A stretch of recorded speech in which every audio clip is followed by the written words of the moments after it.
Democrats in Congress say they want an investigation of the sudden firing of a prosecutor whose office is pursuing cases connected to President Trump. Attorney General William Barr says the president approved his decision to remove U.S. Attorney Geoffrey Berman in New York. Berman oversaw criminal probes of Mr. Trump's former personal attorney, Michael Cohen, and associates of his current lawyer, Rudy Giuliani. Catherine Herridge is at the Justice Department. Catherine, do we know why Berman was let go?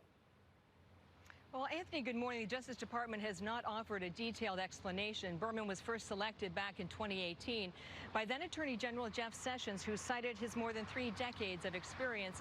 Critics say Berman's sudden removal raises more questions about Barr's independence. What did they know? When did they know it?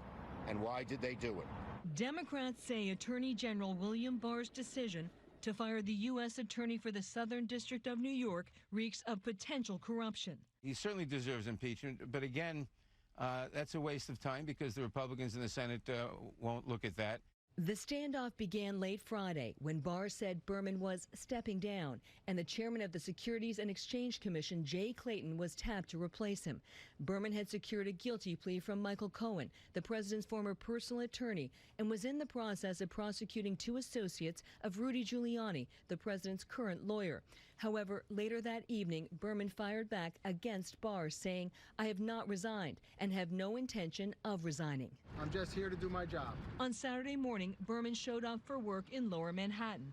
A short time later, Barr said Berman was offered other Justice Department jobs, but after indicating he had no intention of resigning, Barr wrote, "I have asked the president to remove you, and he has done so."